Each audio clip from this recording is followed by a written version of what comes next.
Hello friends, welcome to Sanskrit study centre. आज हम पढ़ेंगे संस्कृत का एक महत्वपूर्ण विषय प्रत्यय। तो प्रत्यय का अर्थ जानते हैं।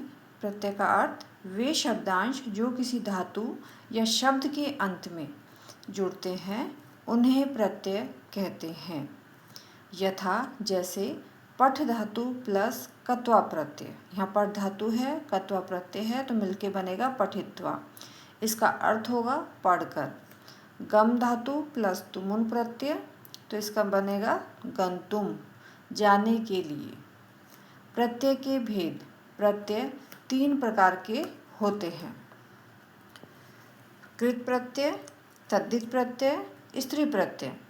कृत प्रत्यय वे प्रत्यय होते हैं जो धातु अर्थात क्रिया के अंत में जुड़ते हैं, वो कृत प्रत्यय कहलाते हैं। यथा जैसे स्ना प्लस तुमुन प्रत्यय। यहाँ पर स्ना धातु है, तुमुन प्रत्यय है, तो ये मिलके बनेगा स्नातुम। तद्धित प्रत्यय। तद्धित प्रत्यय वे प्रत्यय होते हैं जो संज्ञा, सर्वनाम आदि के अंत में जुड़ते हैं, उन्हें तद्धित प्रत्यय कहते हैं। यथा जैसे धर्म प्लस ठक, तो ये बनेगा धार्मिक है। कृत प्रत्यय तो क्या थे, धातु के पीछे लगे थे, जैसे स्ना धातु, पर धातु है ना, क्री धातु ये। और जबकि जो तद्धित प्रत्यय होते हैं वो क्या होते हैं, संज्ञा, सर्वनाम आदि के अंत में जुड़ते हैं, तो यहाँ पर मिलके बना धार्मिक, तो वो कृत प्रत्यय तद्धित प्रत्यय कहलाते हैं। स्त्री प्रत्यय वे प्रत्यय कहलाते हैं जो पुल्लिंग शब्दों को स्त्रीलिंग में परिवर्तित करते हैं, वे स्त्री प्रत्यय कहलाते हैं। यथा जैसे सुत प्लस टाप। यहाँ पर सुत का मतलब पुत्र होता है, ये पुल्लिंग शब्द है, और टाप स्त्री प्रत्यय है, तो ये मिलके बनता है सुता। तो सुता का होता है पुत्री, तो ये जो पुल्लिंग था इसको इसने किस में चेंज कर दिया, स्त्रीलिंग में। तो पुल्लिंग शब्दों को स्त्रीलिंग में जो परिवर्तित करते हैं उन्हें स्त्री प्रत्यय कहते हैं। जिन 3 प्रत्ययों में प्रथम प्रत्यय कौन सा था अपना, कृत प्रत्यय। तो जिन प्रत्ययों का प्रयोग धातु अथवा क्रिया के बाद किया जाता है उन्हें हम कृत प्रत्यय कहते हैं। और इसमें मेन कौन कौन से प्रत्यय आते हैं, कत्वा, ल्यप, तुमुन प्रत्यय, कत, कत्वतु, क्षत्रि, शानच, इनका हम अध्ययन करेंगे। कृत प्रत्यय का पहला है कत्वा प्रत्यय। कत्वा प्रत्यय का प्रयोग कर या कर के अर्थ में किया जाता है। जो कत्वा प्रत्यय है उसका प्रयोग कर या कर के अर्थ में किया जाता है। कत्वा प्रत्यय का त्वा शेष रहता है। उदाहरण हम अब इसको उदाहरण से समझते हैं। जैसे गम प्लस कत्वा, तो यहाँ पर गम धातु है और प्लस कत्वा प्रत्यय, तो और कत्वा प्रत्यय में त्वा शेष रहता है, तो यहाँ बनेगा गत्वा। इसका अर्थ होगा जाकर। कत्वा प्रत्यय के उदाहरण देखते हैं। तो यहाँ पर धातु प्लस कत्वा प्रत्यय, तो मिलके बनेगा पठित्वा, इसका अर्थ होगा पढ़कर। हस धातु, कत्वा प्रत्यय, हसित्वा, इसका अर्थ होगा हंसकर। नी धातु प्लस कत्वा प्रत्यय, ये मिलके बनेंगे नीत्वा, इसका अर्थ होगा ले जाकर। गम धातु, कत्वा प्रत्यय, ये मिलके बनेंगे गत्वा, जाकर। ज्ञा धातु, कत्वा प्रत्यय, ज्ञात्वा, जानकर। हन धातु प्लस कत्वा प्रत्यय, तो ये मिलके बनेंगे हत्वा, अर्थात मारकर। स्मृत धातु, कत्वा प्रत्यय, ये मिलके बनेंगे स्मृत्वा, याद करके। नम धातु प्लस कत्वा प्रत्यय, ये बनेंगे नत्वा, अर्थात नमन करके। दृश्य धातु, इसका अर्थ होता है देखना, तो दृश्य धातु प्लस कत्वा प्रत्यय, ये मिलके बनेगा दृष्टवा, तो अर्थ हो जाएगा देखकर। पा धातु, इसका अर्थ होता है पीना, तो पा धातु प्लस कत्वा प्रत्यय, तो ये मिलेगा पीतवा, ये बनेगा पीतवा, और अर्थ होगा पीकर। दा धातु, दा धातु का अर्थ होता है देना, तो अभी हम इसमें कत्वा प्रत्यय लगाएंगे, तो दा प्लस कत्वा, तो बनेगा ये दत्वा, अर्थात देकर। शु धातु का अर्थ होता है सुनना, तो इसमें हम कत्वा प्रत्यय लगाएंगे तो बनेगा श्रुत्वा, सुनकर। भू धातु, भू मतलब होना, भू प्लस कत्वा प्रत्यय, तो ये मिलके बनेगा भूत्वा, अर्थात होकर। कूर्द धातु प्लस कत्वा प्रत्यय, तो इसका बनेगा कूर्दित्वा, अर्थात कूद कर। क्री धातु करना होता है इसका अर्थ, तो ये कत्वा प्रत्यय मिलके बनेगा कृत्वा अर्थात करके। चल धातु कत्वा प्रत्यय चलित्वा चलकर। कीट धातु खेलना होता है इसका अर्थ, तो इसमें हम कत्वा प्रत्यय लगाएंगे तो कीट प्लस कत्वा तो कीड़ित्वा अर्थात खेलकर। शिप धातु इसका अर्थ होता है फेंकना, तो शिप प्लस कत्वा प्रत्यय शिप्त्वा बनेगा इसका, और इसका अर्थ होगा फेंक कर। लेप प्रत्यय, लेप प्रत्यय का प्रयोग कर या कर के अर्थ में किया जाता है। अभी हमने कत्वा प्रत्यय पढ़ा था, वो भी कर या कर के अर्थ में ही प्रयोग किया जाता है। और तो यहाँ लेप प्रत्यय का प्रयोग कर या कर के अर्थ में किया जाता है। और धातु से पहले उपसर्ग होने पर कर या कर के अर्थ के लिए लेप प्रत्यय का प्रयोग होता है। धातु से पहले उपसर्ग होने पर, और यदि धातु से पहले उपसर्ग नहीं होगा तो हम कर या कर के अर्थ में कत्वा प्रत्यय का प्रयोग करते हैं। तो धातु से पहले उपसर्ग होने पर कर या कर के अर्थ के लिए लप प्रत्यय का प्रयोग होता है। उपसर्ग न होने पर कत्वा प्रत्यय का प्रयोग होता है। लप प्रत्यय का य शेष रहता है। आइए उदाहरण से समझते हैं इसे। उदाहरण के लिए वी प्लस हस प्लस लेप। यहाँ पर वी उपसर्ग है, हस धातु है जिसका अर्थ होता है हंसना, और प्लस लेप प्रत्यय है, और लेप प्रत्यय में य शेष रहता है, तो ये मिलके बनेगा वी हर्ष और य, तो वी हस्य, तो इसका अर्थ हो जाएगा हंसकर। अब लेप प्रत्यय के उदाहरण देखते हैं। लेप प्रत्यय के उदाहरण, ये उपसर्ग है, धातु अर्थ है, ये प्रत्यय है, ये जो इनसे नया शब्द बनेगा मिलके वो, और यहाँ इनका क्या अर्थ होगा। तो यहाँ पर परि उपसर्ग प्लस त्यज धातु जिसका अर्थ होता है, त्यज धातु का अर्थ होता है छोड़ना, प्लस लेप प्रत्यय, तो ये मिलके बनेगा परित्यज्य अर्थात छोड़कर। ऐसे ही वी प्लस हस, हस धातु का अर्थ होता है हंसना, तो वी उपसर्ग हो गया प्लस लेप प्रत्यय, तो ये मिलके बनेगा विहस्य अर्थात हंसकर। उप प्लस गम धातु प्लस लेप प्रत्यय का बनेगा उपगम्य समीप जाकर। वी प्लस ज्ञा धातु, ज्ञा धातु का अर्थ होता है जानना, तो वी प्लस ज्ञा प्लस लेप प्रत्यय, तो इसका बनेगा विज्ञाय, क्योंकि लेप प्रत्यय में यह शेष रहता है, तो विज्ञाय, तो इसका अर्थ हो जाएगा जानकर।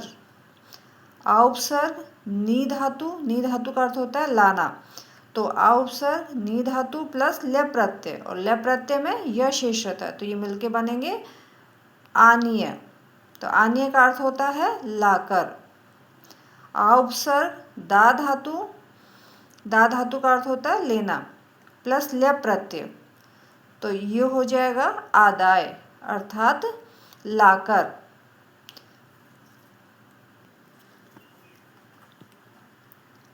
सम उपसर्ग प्लस भू धातु, भू धातु का अर्थ होता है होना, प्लस लेप प्रत्यय, लेप प्रत्यय में यह शेष रहता है, तो सम उपसर्ग भू धातु प्लस लेप प्रत्यय मिलके बनते हैं संभूय, तो ये अर्थ होगा होकर, इसका अर्थ होगा होकर। प्र उपसर्ग प्लस नम धातु, नम धातु का अर्थ होता है नमन करना, और लेप प्रत्यय, लेप प्रत्यय में यह शेष रहता है, तो ये बनेगा प्रणम्य, इसका अर्थ होगा नमन करके। सम प्लस पढ़ धातु प्लस लेप प्रत्यय संपठ्य अर्थात पढ़कर। उप प्लस क्री धातु, क्री धातु का अर्थ होता है करना, और लेप प्रत्यय, लेप प्रत्यय का यह शेष रहता है, तो ये उपसर्ग मिलके क्या बन जाएगा उपकृत्य, उपकृत्य अर्थात करके। वी प्लस क्री धातु, यहाँ वी उपसर्ग है, क्री धातु है, क्री धातु का अर्थ होता है खरीदना, और प्लस लेप प्रत्यय, लेप प्रत्यय का यह शेष रहता है, तो ये बन जाएगा विक्रय अर्थात खरीद कर। तीसरा प्रत्यय है तुमुन प्रत्यय। तुमुन प्रत्यय का प्रयोग के लिए के अर्थ में किया जाता है। जो तुमुन प्रत्यय है इसका जो प्रयोग है वो के लिए अर्थ में किया जाता है, और तुमुन प्रत्यय का तुम शेष रहता है। आइए हम इसको उदाहरण से समझते हैं सरल तरीके से। ये उदाहरण गम धातु प्लस तुमुन प्रत्यय, यहाँ पर गम धातु है और तुमुन का तुम शेष रहता है, तो ये क्या बनेगा गंतुम, इसका अर्थ होगा जाने के लिए। पठ धातु प्लस तुमुन प्रत्यय, पठ धातु का अर्थ होता है पढ़ना, और ये तुमुन प्रत्यय का तुम शेष रहता है, तो यहाँ पर ये बन जाता है पठितुम, अर्थात पढ़ने के लिए। आइए तुमुन प्रत्यय के उदाहरण देखते हैं हम। चल धातु, इसका अर्थ होता है चल धातु का चलना, प्लस तुमुन प्रत्यय में तुम शेष रहता है, तो ये बन जाएगा चलितुम, चलने के लिए। पढ़ धातु का अर्थ होता है पढ़ना, प्लस तुमुन प्रत्यय का तुम शेष रहता है, तो ये क्या मिलेगा पठितुम, पढ़ने के लिए। गम धातु का अर्थ होता है जाना, प्लस तुमुन प्रत्यय में तुम शेष रहता है, तो बन जाएगा गंतुम, जाने के लिए। नी धातु का अर्थ होता है ले जाना, प्लस तुमुन प्रत्यय, इसका अर्थ होगा नेतुम, अर्थात ले जाने के लिए। ज्ञा धातु का अर्थ होता है जानना, प्लस तुमुन प्रत्यय का तुम शेष रहता है, तो ये बनेगा ज्ञातुम, जानने के लिए। हन धातु का अर्थ होता है मारना, प्लस तुमुन प्रत्यय, तो ये बनेगा हंतुम, मारने के लिए। हस धातु का अर्थ होता है हंसना, प्लस तुमुन प्रत्यय में तुम शेष रहता है, तो ये बनेगा हसितुम, अर्थात हंसने के लिए। क्री धातु खरीदना होता है इसका अर्थ, तो क्री प्लस तुमुन प्रत्यय, तो ये बनेगा क्रेतुम, खरीदने के लिए। तो यहाँ पर जो ई होता है उसका क्या हो जाता है गुण हो जाता है, ए हो जाता है, तो यहाँ इसलिए यहाँ पर क्या है क्रेतुम बना हुआ है। कत प्रत्यय का प्रयोग भूतकालिक अर्थ में किया जाता है। जो कत प्रत्यय है उसका प्रयोग भूतकालिक अर्थ में किया जाता है, जैसे स्नान किया हुआ, खाना खाया हुआ, इस तरह से। तो भूतकालिक अर्थ में जो हो गया, मतलब बीत गया जो, तो भूतकालिक अर्थ में किया जाता है। कत प्रत्यय का त शेष रहता है, और कत प्रत्यय का प्रयोग कर्मवाच्य व भाववाच्य में किया जाता है। उदाहरण से इसके उदाहरण देखते हैं, उदाहरण से सरल तरीके से समझते हैं हम। स्ना प्लस कत प्रत्यय, तो यहाँ पर स्ना धातु है, कत प्रत्यय है, तो ये बनेगा, क्योंकि इसमें त शेष रहता है, तो ये बनेगा स्ना धातु, और ये त शेष रह गया तो स्नातः, स्नान किया हुआ। यहाँ क्री धातु खरीदना होता है, प्लस कत प्रत्यय का त शेष रहता है, तो ये क्या बनेगा क्रीतः, इसका अर्थ होगा खरीदा। तो यहाँ क्रीते में जो विसर्ग आ रही है, विसर्ग तो है ही नहीं, हमारे पास त शेष रहता है, तो ये क्या है पुल्लिंग का रूप है एक्चुअल में। तो यहाँ पर क्री प्लस कत है, तो पुल्लिंग में कैसे चलता है क्रीत, स्त्रीलिंग में क्रीता, और नपुंसकलिंग में क्रीतम। तो ये क्या होता है कृत्य प्रत्यय जो होते हैं पुल्लिंग में तो राम की तरह चलते हैं, स्त्रीलिंग में रमा की तरह चलते हैं, और नपुंसकलिंग में फल की तरह चलते हैं, फलम फले फलानी, तो क्रीतम। ये रमा की तरह चलते हैं, रमा रमे रमा, तो क्रीता, ये राम की तरह चलते हैं पुल्लिंग में, तो इसलिए यहाँ पर ये विसर्ग आया है। तो क्री धातु प्लस कत प्रत्यय क्रीत, खरीदा। कत प्रत्यांत के जो रूप हैं वो पुल्लिंग में राम की तरह चलते हैं, स्त्रीलिंग में रमा की तरह, नपुंसकलिंग में फल की तरह चलेंगे। कत प्रत्यय के उदाहरण देखते हैं। पठ धातु पढ़ना होता है, तो पठ प्लस कत प्रत्यय में त शेष रहता है, तो यह पुल्लिंग में तो राम की तरह चलेंगे तो पठितः, स्त्रीलिंग में रमा की तरह चलेंगे पठिता, और नपुंसकलिंग में पठितम। क्री धातु प्लस कत प्रत्यय में त शेष रहता है, तो क्री प्लस कतता, तो ये क्या बनेगा क्रीतः, पुल्लिंग में क्रीतः, स्त्रीलिंग में क्रीता, और नपुंसकलिंग में क्रीतम। दृश्य धातु देखना प्लस कत प्रत्यय, ये बनेगा दृष्ट, दृष्टा, दृष्टम। श्रु धातु प्लस कत प्रत्यय का त शेष रहेगा, तो ये पुल्लिंग में श्रुतः, श्रुता, श्रुतम। गम धातु प्लस कत प्रत्यय गतः, गता, गतम। लिख धातु प्लस कत प्रत्यय लिखितः, लिखिता, लिखितम। भ्रू धातु प्लस कत प्रत्यय, तो इसका बनेगा उक्तः, पुल्लिंग में, स्त्रीलिंग में उक्ता, और नपुंसकलिंग में उक्तम। नेक्स्ट है कत्वतु प्रत्यय। कत्वतु प्रत्यय का प्रयोग भूतकालिक अर्थ में किया जाता है। कत्वतु प्रत्यय का त्वत् शेष रहता है। ये भूतकालिक अर्थ में प्रयोग किया जाता है और इसका त्वत् शेष रहता है। कत्वतु प्रत्यय का प्रयोग कर्तृवाच्य में किया जाता है। उदाहरण देखते हैं। पठ प्लस कत्वतु प्रत्यय, यहाँ पठ धातु है जिसका अर्थ होता है पढ़ना, और कत्वतु प्रत्यय में त्वत् शेष रहता है, तो ये बनेगा पठित्वत्। श्रु धातु प्लस कत्वतु प्रत्यय, तो यहाँ पे त्वत् शेष रहेगा, तो श्रु धातु और त्वत्, तो श्रुत्वत्।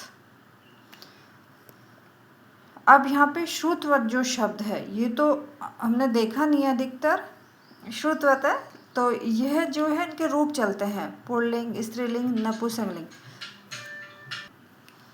तो श्रु प्लस कत्वतु प्रत्यय में त्वत् शेष रहता है, तो मिलके तो क्या बनता है श्रुत्वत् है। तो पुल्लिंग में क्या बनता है श्रुतवान, स्त्रीलिंग में श्रुतवती और नपुंसकलिंग में श्रुतवत् है। तो यहाँ पे जो कत्वतु प्रत्यांश शब्द हैं वो पुल्लिंग में भगवत के समान चलते हैं, स्त्रीलिंग में नदी की तरह चलते हैं और नपुंसकलिंग में जगत की तरह चलते हैं। आइए हम और सरल तरीके से देखते हैं इनको। कत्वतु जो प्रत्यांत के रूप हैं वो पुल्लिंग में भगवत की तरह, स्त्रीलिंग में नदी और नपुंसकलिंग में जगत की तरह चलेंगे। तो पुल्लिंग में क्या बनेगा श्रुतवान, श्रुतवन्तौ, श्रुतवन्तः, ये तो किसमें बनेगा पुल्लिंग में। स्त्रीलिंग में नदी की तरह चलते हैं तो ये बनेगा श्रुतवती, श्रुतवत्यो, श्रुतवत्यः। नपुंसकलिंग में श्रुतवत, श्रुतवती, श्रुतवंती। जगत की तरह चलते हैं तो ये बनेगा श्रुतवत, श्रुतवती, श्रुतवंती। कत्वतु प्रत्यय के उदाहरण। ज्ञा धातु प्लस कत्वतु प्रत्यय।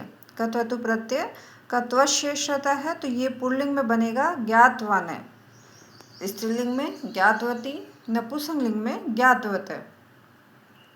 पठ धातु कत्वतु प्रत्यय, इसमें त्वत् शेष रहेगा, तो पुल्लिंग में पठितवान है, पठितवती स्त्रीलिंग में और नपुंसकलिंग में पठितवत है।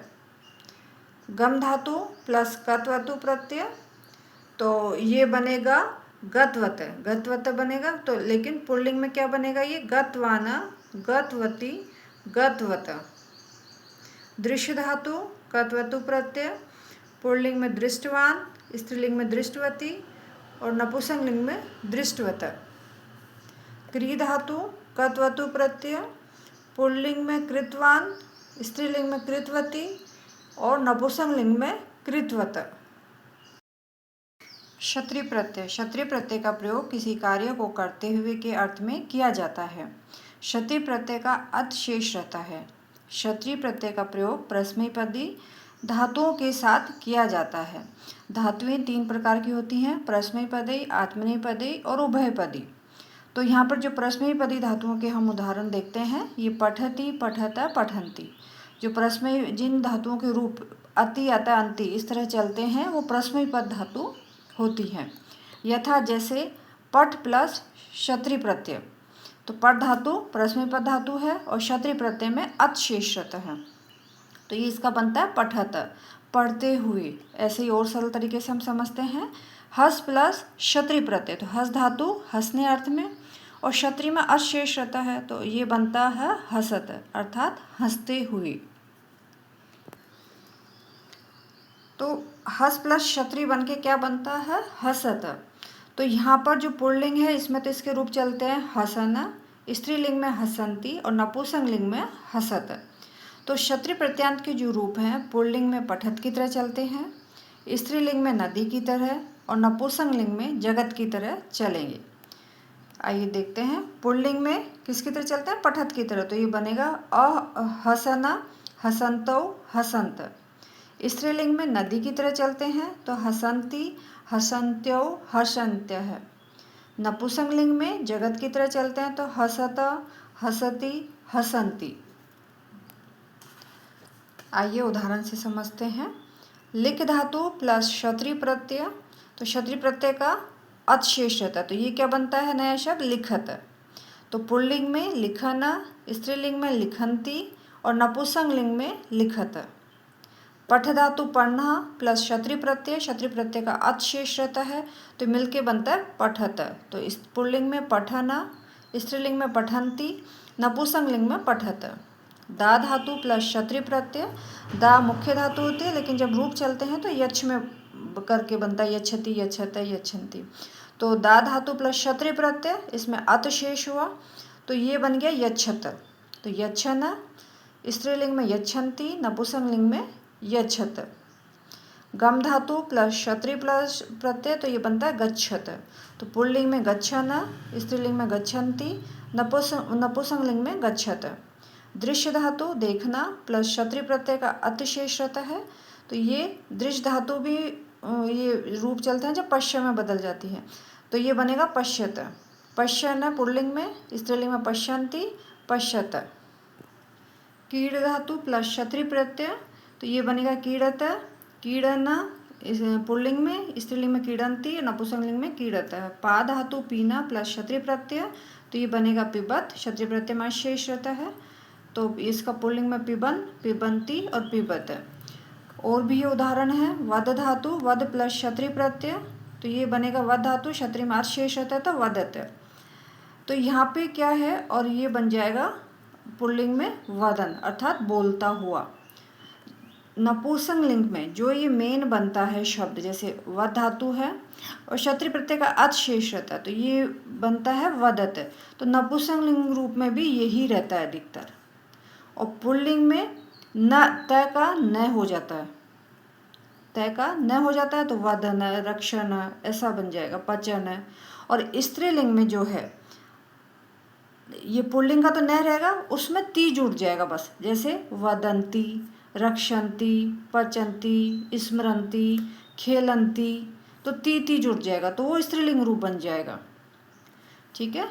तो रक्ष प्लस क्षत्रिय प्रत्यय प्लस रक्षत बनता है तो ये पुल्लिंग में रक्षण है, रक्षा करता हुआ, तो इसका अर्थ होगा रक्षा करता हुआ। स्मृ धातु क्षत्रिय प्रत्यय स्मरत, स्मरण याद करता हुआ। खेल प्लस क्षत्रिय प्रत्यय तो ये बनेगा खेलत, खेलन खेलता हुआ। त्यज प्लस क्षत्रिय प्रत्यय तो ये बनेगा त्यजत, त्यजन पुल्लिंग में, छोड़ता हुआ। खाद प्लस क्षत्रिय प्रत्यय तो खादत, ये पुल्लिंग में बनेगा खादन और नपुंसकलिंग में खादत, खाता हुआ। नी प्लस क्षत्रिय प्रत्यय नयत तो ये बनेगा पुल्लिंग में नयन, ले जाता हुआ। खन प्लस क्षत्रिय प्रत्यय नपुंसकलिंग में खनत, पुल्लिंग में खनन और स्त्रीलिंग में खनति, खोदता हुआ, खोदती हुई स्त्रीलिंग में, ये अर्थ हो जाएगा। चर प्लस क्षत्रिय प्रत्यय, चर प्लस क्षत्रिय प्रत्यय नपुंसकलिंग में चरत, पुल्लिंग में चरन, चरन्ति स्त्रीलिंग में घूमता हुआ। वस धातु प्लस क्षत्रिय प्रत्यय वसत, पुल्लिंग में वसन रहता हुआ। ज्ञा धातु प्लस क्षत्रिय प्रत्यय तो ये बनेगा जानत, जानन, जानन्ति जानता हुआ। कथ प्लस क्षत्रिय प्रत्यय कथयत, पुल्लिंग में कथयन अर्थात कहता हुआ। भक्ष धातु प्लस क्षत्रिय प्रत्यय भक्ष्यत, पुल्लिंग में भक्ष्यन खाता हुआ। चिंतन, चिंतन प्लस क्षत्रिय प्रत्यय चिंतयत, चिंतयन पुल्लिंग में विचार करता हुआ। गण प्लस क्षत्रिय प्रत्यय गणयत, गणयन पुल्लिंग में गिनता हुआ। मुच प्लस क्षत्रिय प्रत्यय मुंचत नपुंसकलिंग में और पुल्लिंग में मुंचन और मुंचन्ति स्त्रीलिंग में, छोड़ता हुआ, छोड़ती हुई। सृज प्लस क्षत्रिय प्रत्यय सृजत, सृजन पैदा करता हुआ। प्रच्छ प्लस क्षत्रिय प्रत्यय तो ये बनेगा प्रच्छत, पुल्लिंग में प्रच्छन पूछता हुआ। मिल प्लस क्षत्रिय प्रत्यय तो मिलत, मिलन मिलता हुआ, मिलन्ति स्त्रीलिंग में, मिलती हुई अर्थ हो जाएगा। नश प्लस क्षत्रिय प्रत्यय नश्यत, नपुंसकलिंग में, नश्यन पुल्लिंग में नष्ट होता हुआ और नश्यन्ति स्त्रीलिंग में बन जाएगा, नष्ट होता हुआ। भ्रम प्लस क्षत्रिय प्रत्यय भ्रमत, भ्रमण नपुंसकलिंग में घूमता हुआ। गज प्लस क्षत्रिय प्रत्यय गर्जत, पुल्लिंग में गर्जन गरजता हुआ। शानच प्रत्यय, शानच प्रत्यय का प्रयोग किसी कार्य को करते हुए के अर्थ में किया जाता है। शानच प्रत्यय का आन शेष रहता है, जो शानच प्रत्यय है इसमें आन शेष रहता है और आन से पहले मा लगता है तो दोनों मिलकर ये बन जाता है मान। तो शानच प्रत्यय का प्रयोग आत्मनेपदी धातुओं के साथ किया जाता है। आत्मनेपदी धातु के उदाहरण जैसे सेवते, सेवेते, सेवन्ते, जिनके रूप इनकी तरह चलते हैं, एते, एते, अंते, जिनके रूप इनकी तरह चलते हैं उनको आत्मनेपदी धातु कहते हैं। यथा जैसे शेव प्लस शानच, तो शानच में क्या शेष आता है? मान। तो शेव प्लस मान, शेव मानः, सेवा करता हुआ। पच प्लस शानच, पच मानः, पच धातु है पकाना और शानच में क्या शेष आता है? मान। तो ये क्या बन जाएगा? पच मानः, पकाते हुए। शेव प्लस शानच, तो ये क्या बन रहा है? शेव मानः, सेवा करता हुआ। तो यहाँ पर जो ये है सेवा करता हुआ, यहाँ जो विसर्ग आ रहा है तो ये क्या है? इनके रूप चलते हैं। शानच प्रत्यांत के जो रूप है पुल्लिंग में राम की तरह, स्त्रीलिंग में रमा की तरह और नपुंसकलिंग में फल की तरह चलेंगे। आइए और सरल तरीके से समझते हैं। शानच प्रत्यांत के जो रूप हैं वो पुल्लिंग में राम की तरह चलेंगे, रामय, रामो, रामा, और स्त्रीलिंग में रमा की तरह, रमा, रमे, रमा, और नपुंसकलिंग में फल की तरह चलते, फलम, फले, फलानी। ठीक है, तो इसको उदाहरण देखते हैं। तो पुल्लिंग में क्या रूप बनेगा? पंचमानः, पंचमानौ, पंचमानः।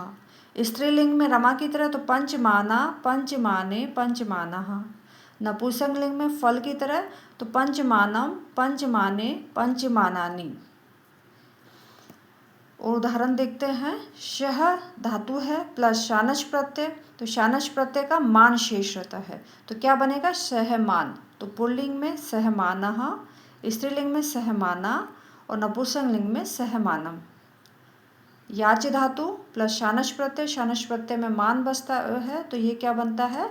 याचमान। ठीक है, तो अब पुल्लिंग में कैसे? याचमानः, स्त्रीलिंग में याचमानः, नपुंसकलिंग में याचमानम। कंप प्लस शानच प्रत्यय, तो ये क्या बनेगा? कंपमान। मान विशेष रहता है ना शानच में, तो कंपमान। तो पुल्लिंग में कंपमानः, कंपमाना, स्त्रीलिंग नपुंसकलिंग में कंपमानम। लब प्लस शानच प्रत्यय तो मान, लभमान होगा, तो लभमानः, लभमाना, लभमानम। वृद्ध धातु प्लस शानच प्रत्यय तो वृद्धमान, तो वृद्धमानः, वृद्धमाना, वृद्धमानम। यज प्लस शानच प्रत्यय तो यजमान बनेगा, तो पुल्लिंग में यजमानः, यजमाना, स्त्रीलिंग में, नपुंसकलिंग में यजमानम। जन प्लस शानच प्रत्यय, शानच में मान बचेगा तो जनमान, जायमान, तो इसका रूप पुल्लिंग में जायमान, जायमाना, जायमानम रूप बनेगा। प्रत्यय से आज हमने पढ़े कुछ प्रत्यय, महत्वपूर्ण प्रत्यय। इन प्रत्यय से संबंधित यदि कोई भी प्रश्न हो तो कृपया करके कमेंट में लिख के अवश्य पूछिए। धन्यवाद।